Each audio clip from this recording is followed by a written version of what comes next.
Hello, hello. Welcome to Hello. Lab number 8. You can Good see morning. we are missing a musketeer this morning. Um, Dominic is in Florida on a little family vacation. I So know, I think that's awesome. We got a couple inches of snow last night. I'm looking out the window here in Minneapolis and it's mucky, but it's winter, so let it fly. they got 6 in the Duluth area. That's awesome. We only Yeah, they got like got two. theirs though on Saturday night, Sunday morning. We were like 24 hours. I don't know why it took that long, Yeah. but we got. Anyway, it's How are you? winter. It's winter. I'm good. I'm Oh, good. who I'm are good. I'm you? good.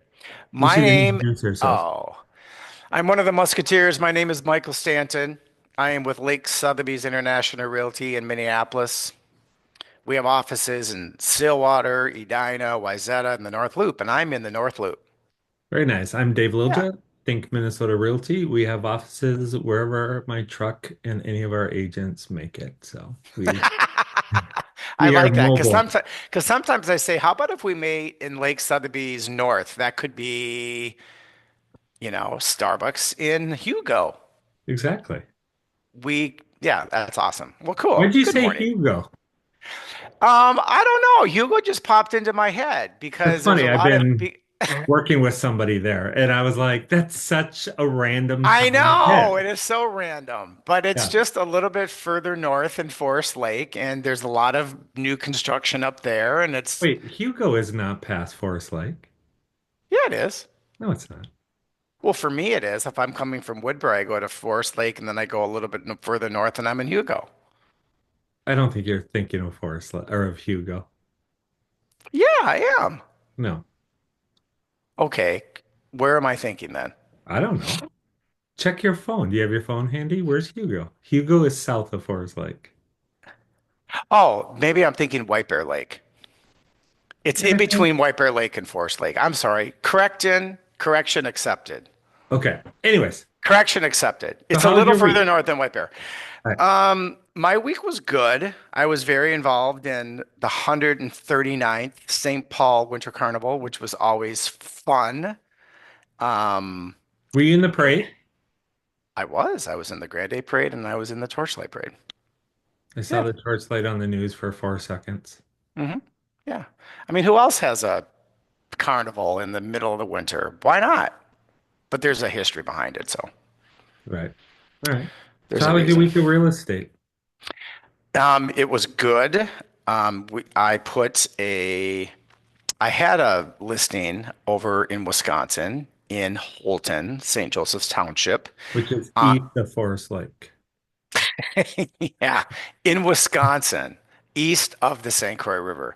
Anyway, but now it's listed also as a lot, as Oh, well as a single family to be built. So a person can buy it, just the land, and they can bring their own builder, or if they want to use the builder, Red Pine Builders, which is a very wonderful high-end private family owned builder. They can work with them. It's the buyer's choice, but it's 3 acres. The septic site's already been selected and tested for, and all the utilities are in the street, but there's no HOA, so you can have an outbuilding for your toys and you can buy the lot and not have to build on it right away. You can hang on to it for a while until yeah, very flexible. did you And feel then like the week was more phone calls, less phone calls, more showings, less showings? How would I you? would say for me, less showings because I have really been focusing on being more of a listing agent than a buyer's agent. So I'm not doing a lot of showings right now. And I'm just getting through with my recovery still with my hip replacement. So there's been a couple closings that happened. The transaction went down when I was actually in the hospital and I was recovering with a young realtor that's been helping me. And For those so people who don't know, Mike got hurt in the AFC semifinals, playing against the Baltimore Ravens. He went out for a pass and broke his hip, and no, he is out for the Super Bowl. I just needed a new part. I just needed a new part. But on Sunday, we're going to have barbecued ribs in honor of the Chiefs. I don't know what else to do. Okay. I probably just What about a there. Philly cheesesteak? Maybe I'll have Philly cheesesteaks and ooh, I love me a good Philly cheesesteak and You didn't put a lot of thought barbecue into this. ribs. All I don't right. know. Are people getting Well, bored listening to us babble? my week was really interesting. I Yeah, had a meeting with a agent, yeah. blown away by the systems, blown away by everything they have going, blown away by his use of his phone and clicking and everything, not necessarily from the consumer standpoint, but from his agent standpoint. It was Okay. one of those meetings that you leave taking more notes than you can absorb. And it was one of So those this you so get this realtor had a lot of awesome systems locked in, and locked in. he or she was just awesome. Yeah, and Awesome. one of the things that I really love about this business is that works for them, and I know Hmm. what works for you, and I know Hmm. what hopefully works for me. Hmm. And the systems aren't the same, the process aren't the same, but No. they're this business is a lot of listen, copy, recreate, print, so to Hmm. speak. Yeah. And it was one of those meetings that you would just like to have sat there for another hour. Cool. I could have been there. Yeah, I always tell people that there is an infinite number of ways to approach and execute the real estate business, like the infinite number of rays in the sun. Nobody does it the same, but there are proven models and systems that we should think about following. In fact, you asked me earlier today, like if there was anything that I wanted to talk about, and all of a sudden there's just this thought that popped into my head. Continue. It's a question that I have for people that are listening, whether they're realtors, whether they're just people that are interested in real estate. And one of the things is I personally rely heavily on my sphere of influence, people that I know, people that know me, love me, trust me, want me to succeed, want to help me succeed, yada yada. And so my question is to the listeners out there in podcast land, how do you feel when you get a newsletter from a realtor, whether it's in the mail or whether it's electronic? Or how do you feel when you get invited by a realtor to attend a special event, like a client appreciation event? I'm just curious what people think about that. Do they think it's spammy or do they think, oh, that's really cool? I mean, I see the email, I might read it, I might delete it, but hey, Stanton sent me something. I'm curious about that. That is a loaded question, right? Well, of course, there there's could always be. data that says when not to email, when to email, when, subject lines, emojis. I mean, Mhm. you can, as an agent, you can outthink yourself. As a consumer, we get bombarded. Right, And, it's one of those things. You only care about who's selling windows when you need a new window. You only right, care about real estate when you need a real estate need. And that's the right, hard part. But that's why it's called sales, right? That's right. why you're having to create a brand, create a name, create a vision, but most of all, deliver service. Exactly. And because of that, to the horror of many people, don't send a newsletter or an electronic newsletter. I just don't because I'm like, I haven't found anything that I personally think as beneficial, value add, what I can help another person. To me, I'm like, oh my gosh, I don't want to be a spammer to their inbox.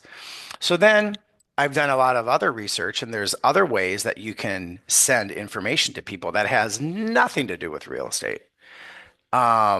But it keeps your face and name in the real estate brain cell of the person. So I'm always thinking about that, but I don't do that right now. Do you? Funny you ask. No, I don't do a standard newsletter. I don't Hmm. do a reoccurring theme. When I have a lead Well, first of all, I think we've mentioned I've just switched to a new CRM, so still getting the hang of that, have everyone imported, going through tweaking some of the database. I don't have some past clients in there, but I What don't did you do it. switch to? Pardon me? When did you switch to? Bold Trail. What? Bold Trail. It's a KV Bold. core platform. Okay. Um, so far I like it a lot. I gotta be Okay. honest. All right. So I am still importing, every day I probably import 50, 60 people that somehow didn't get in, whether past clients or odds and ends, the conversion period. And I'm getting to a point now where I think I have almost everyone in, Mm-hmm. but I'm not a big newsletter person. I'm not a huge um, email for the sake of email. What's Right. interesting is I have tracked this for years. My open rate is really high.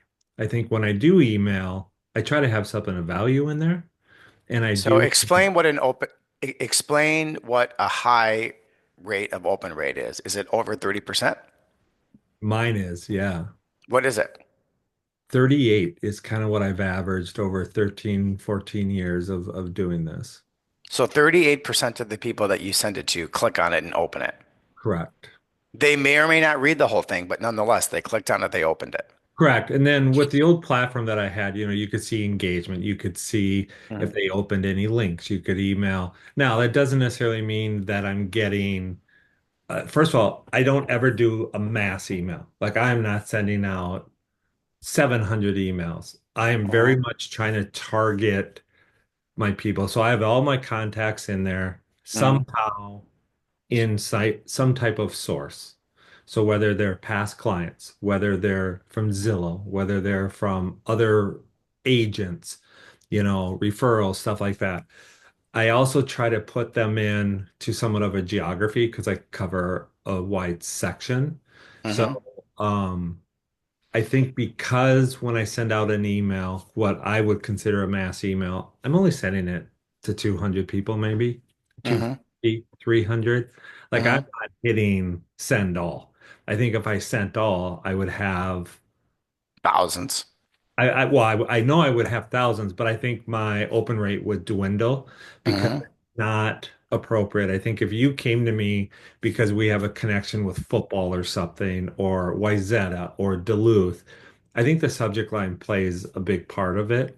I Mhm. also try to be thoughtful of what I'm sending and the frequency. The new Mhm. system's great because I can see when the last time they got something. And if Mhm. they got something, I'm not going to hit them back up again because sometimes they fall in other groups, right? They could start off in the Zillow source, but then maybe they move to the client source. So I'm not going to send out on the same day, the same week, usually a client email and then a Zillow email. Like I think that's redundant because those are Well, two different you've people. got your people compartmentalized. You got them people like in the old classic A, B, C, D kind of things. Yeah.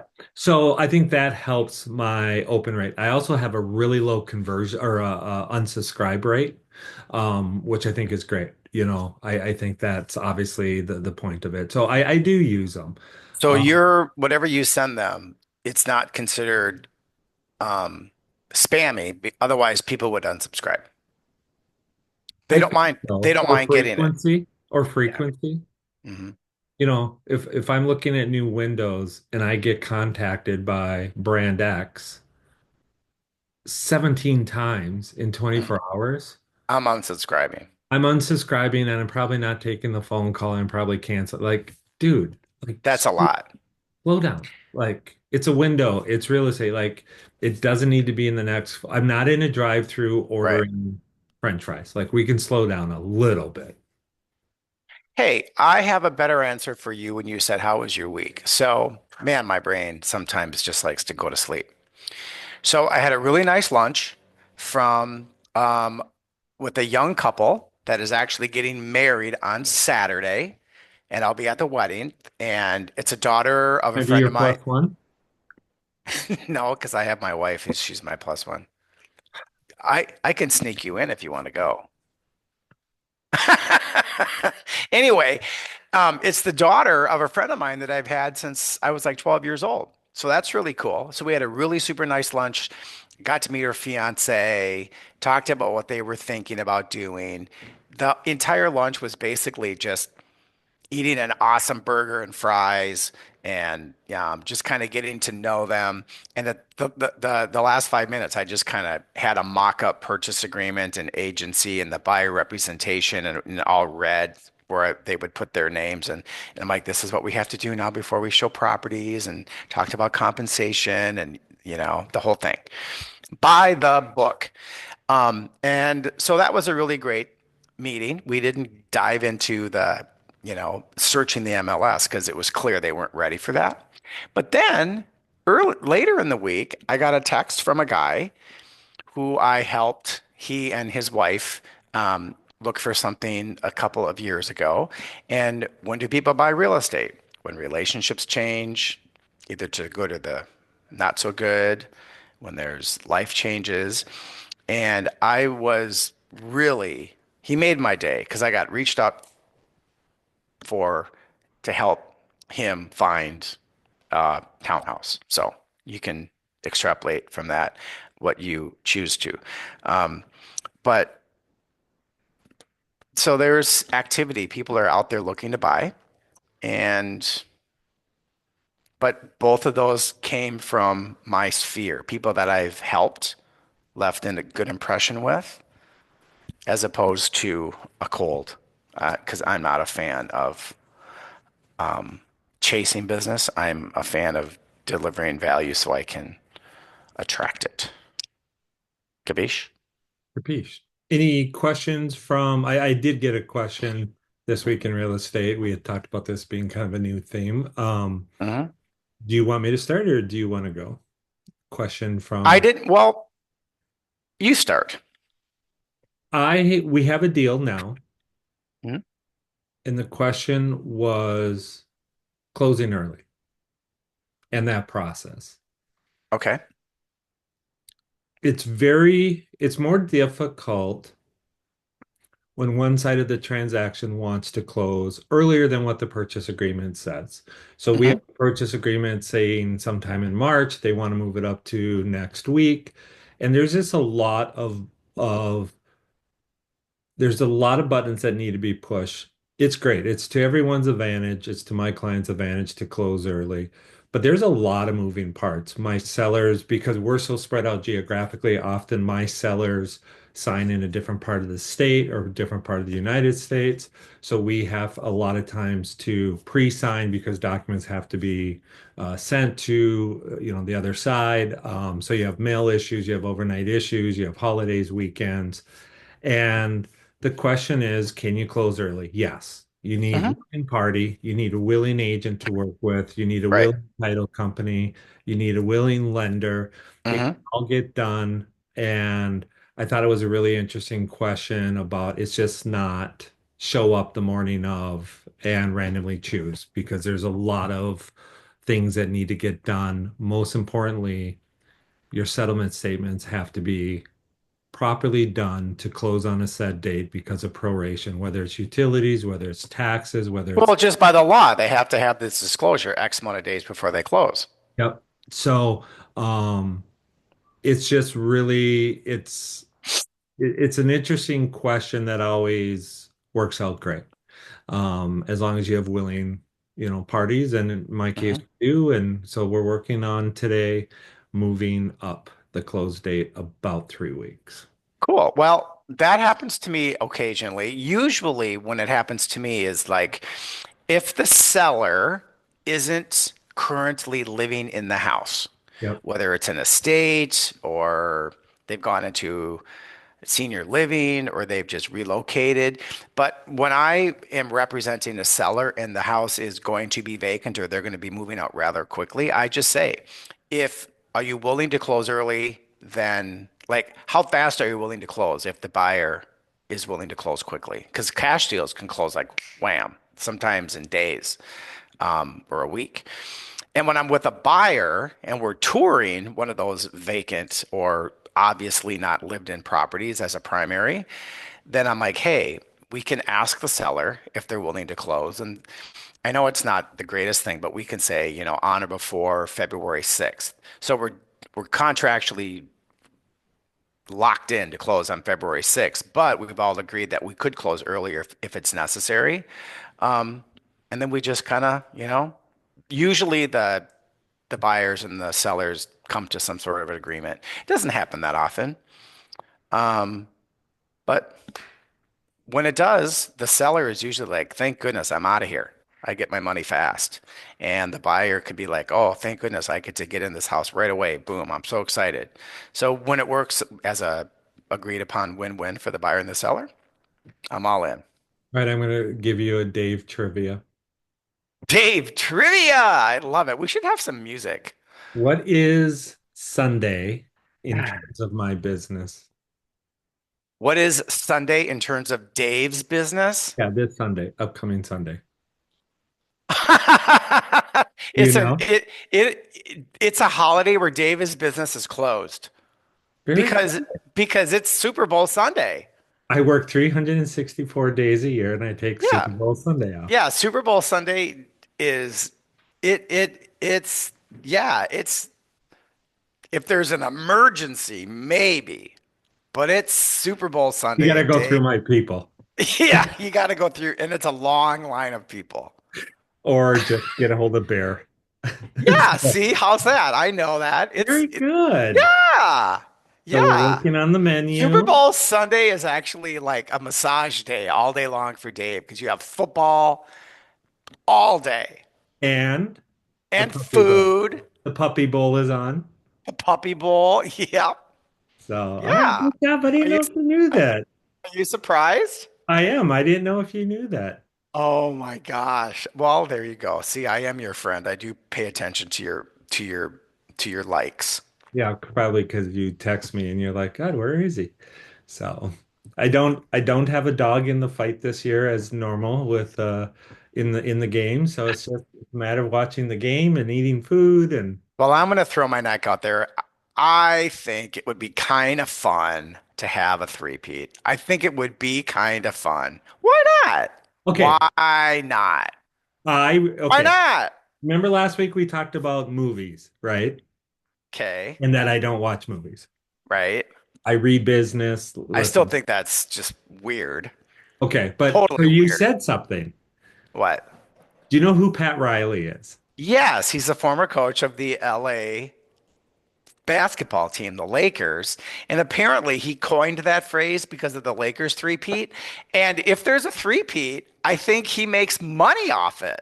He trademarked. It's trademarked. So you must have read the same thing that I did. I saw it on the news and I'm like, that dude looks like a familiar person, but he looks so much older, but he Right. Well, still looks like Pat Riley. Yeah, yeah. I did not know that he coined that. And he's going to He make money has if like they win. multiple spellings, multiple phrasing, the use of a hyphen, whether three is Hmm. written out or if it's the Hmm. number. Hmm. And the coolest part about it is, so if the Chiefs win and they want to use it, they have to pay a royalty. They have to pay him. And you know what's great is he donates Hmm. it. He donates it to charity. Well, good. I think that's a good use of that money.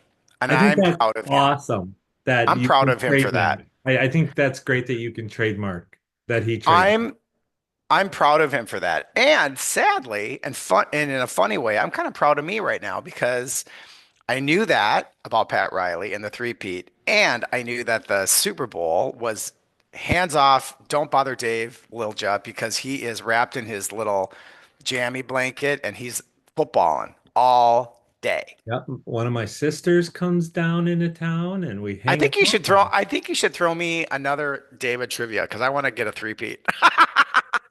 Oh, all right. Let me think. Oh, oh, Yeah, no. Oh, oh, oh, no. All right. oh. All All right. right. Do you pay How about how attention? about how about ra Okay, go ahead. Go Sorry. ahead. No, go ahead. No, I was about to ask for more David trivia. No, that's right. Well, our Rapid viewership, fire. our viewership would plummet. Oh, All right. Is there any part of the country that you follow their trends or their business in real estate? Like, do you follow Miami or Dallas or someplace in Missouri or do you no. no? There's two places that I'm starting to have interest in following. One of them is Florida because most Minnesota people do snowbird down to Florida. And I've got some friends who have snowbirded to Florida. And he and I, because he's in construction, and he and I had a conversation just a couple days ago about forming some kind of a business situation with Minnesota and Florida. So I've contemplated getting my I was going to say my Florida's driver's license, my my Florida real estate license. From a personal standpoint, I am more interested in Los Angeles area or Southern California because that's where I prefer over Florida. It's 90 hours to get your Florida real estate's license. It's 120 hours for me to get my California license. So I guess I kind of follow them, but when I'm thinking California, I'm thinking Palm Springs, Palm Desert, San Diego, not like LA proper. So yeah, interesting. Are you surprised by that? No, I'm surprised that you might get your Florida. I don't know. It doesn't really interest me too much, but my wife would prefer Florida. I would prefer Palm Springs. So see, there's an issue there. But you So could it'll be Florida. go there and do work and have some type of attachment. Yeah. Anyway, how about you? What do you follow? I follow East Coast, New England. Okay. I follow a little bit of Montana. Okay. Um, Ooh, that's interesting. yeah. Okay.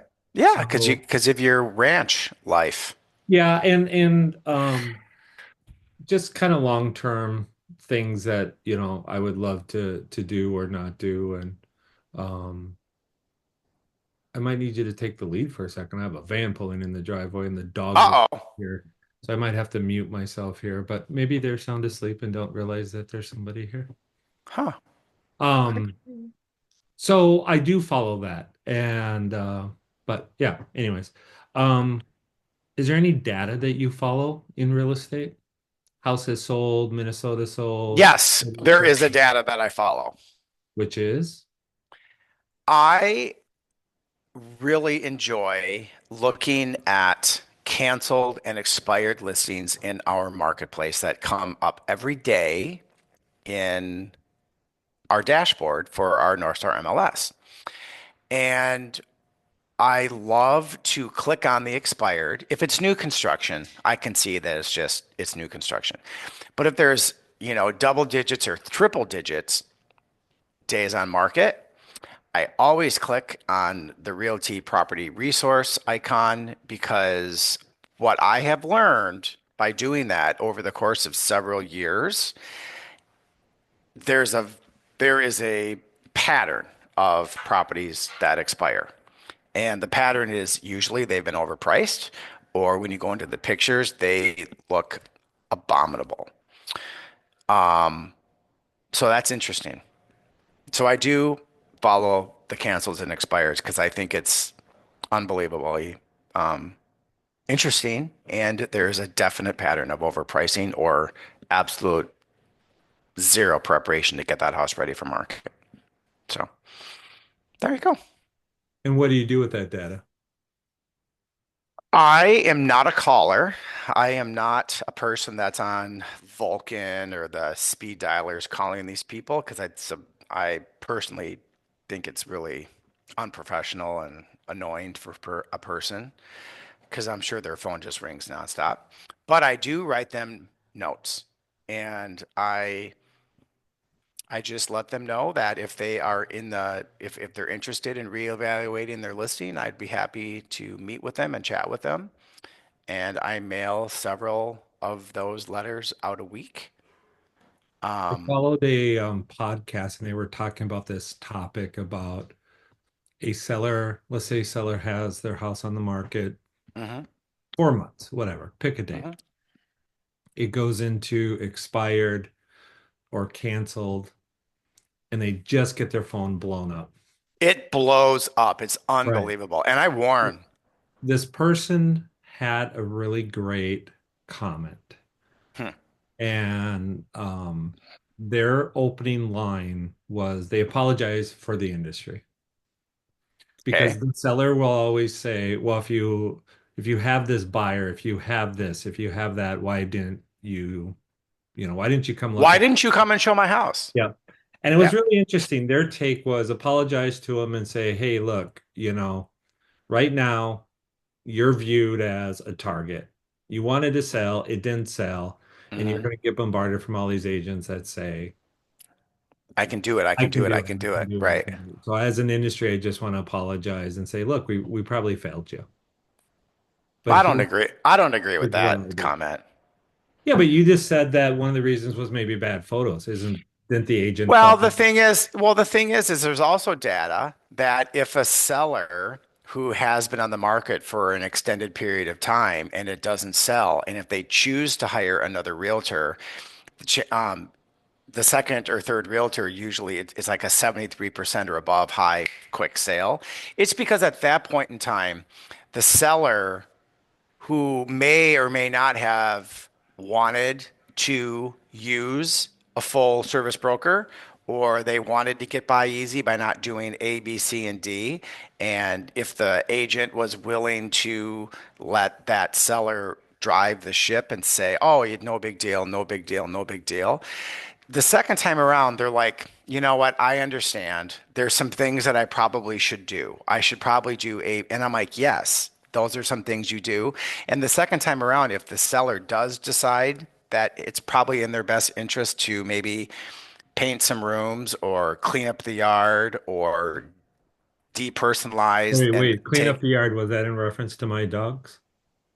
oh, but hey, I've been in houses where I've been afraid to move because there's been like dog poop piles every 3 inches. I have. Yeah. But Then sometimes the seller realizes after being on the market and not selling that, hey, guess what? I probably should do a couple things. And if that second agent helps them do that and it sells, I mean, that's usually what happens. all right, I'm gonna rapid fire. You ready? Yes, no. Rapid fire. Yes, no. Okay. Okay. February, what are we? February 3rd, 2025. These are the answers. Not a year ago, not 6 months ago, not 6 months from now. So as of today, Today. It's today.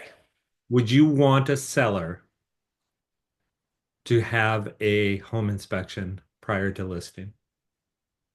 Yes. Would you want a seller to do a coming soon? No. Would you want the seller to paint their their house inside?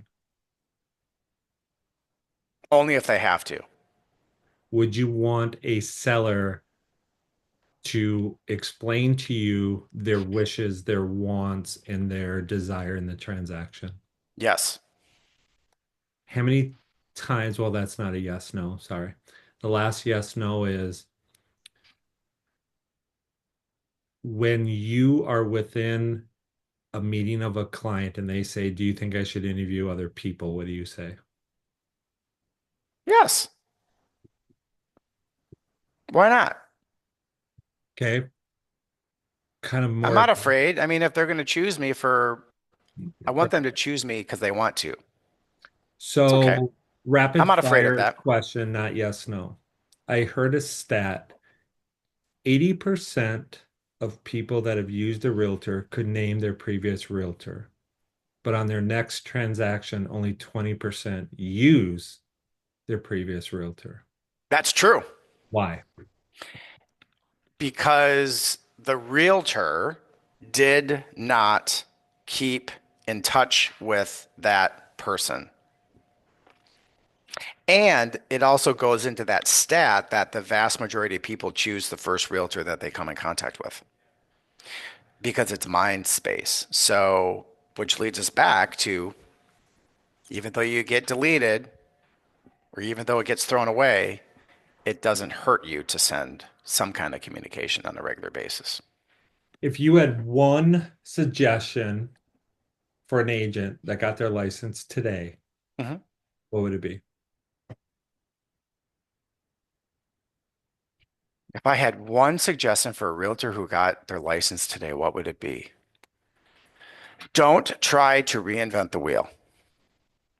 Find a model that works and utilize it. If you got your Florida license, Oh, I have to take that back. My real big thing for a new realtor, find a mentor. Find somebody that mentor you. Find a person to work with. Not If on a you were to get, team, but just right, find a mentor. if you were to get your license in Florida, Hmm. you wanted Florida business, not Minnesotans going to Florida, but started and you moved to Florida today. Let me rephrase it. Life event happens, you have to move to Oklahoma City, Okay. and you were going to be in real estate. Hmm. What are the first five things you spend money on? I would join a local chamber of commerce and I'd go to meetings. I would definitely spend some money on some social media targeted ads to get on people's phones. If I had, if I lived in a condo or a neighborhood, I would probably spend some money on targeted postcard mailing around my vicinity. And then I'm on number four. I would start taking people out for coffees that I would meet at Chamber of Commerce meetings or other types of networking meetings just to sit down and chat with them and have face-to-face time. I think that's it. Do you have a tattoo? Hell no. Do you have a dog? Yes, I love him. What's your Chester, favorite color? blue, Personal. navy, navy blue. I'm a Pisces. So your birthday's coming up. That's It fun. is. When's your birthday? March 16th. Oh, you're deep. The day before St. Patrick's Day. And when I was a little kid, I had this awesome gym teacher. Everybody remembers their gym teacher. My gym teacher's name was Mr. Sylvie. I loved that guy. He was awesome. And apparently, my birthday is called St. Udo's Day. I don't know what it's I don't it's Scandinavian. It's either Norwegian or Swedish or something, but St. Udo's Day. And if you have to wear what color? I don't know. It's either you have to wear purple or you get orange spots, or you have to wear orange or you get purple spots. One of the two things. But I loved Mr. Sylvie. Yeah, He was the that's greatest. your homework for next Monday. You have to remember, you have to figure out what you need for St. Oodles Day. Udrose Day. I probably not even. Hey, if anybody's listening, answer my question. Is it if you have to wear orange, you're going to get purple spots, or you have to wear purple, or you're going to get orange spots? Anyway, it was funny. Very nice. All right. Mr. Sylvie. Is that Anything it? else to that's it, I think, today. What's your favorite color? Um, I really like a sky blue, Okay. What's your favorite food?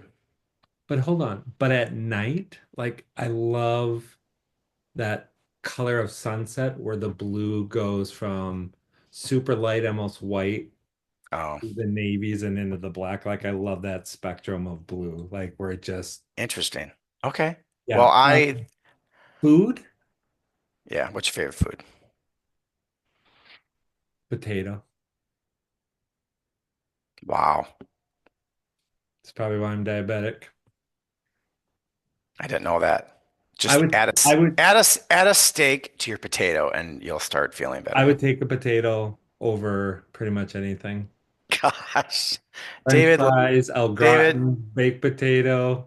no Yeah, steak, no burger, potato no. baby. All right. Yeah. Adios.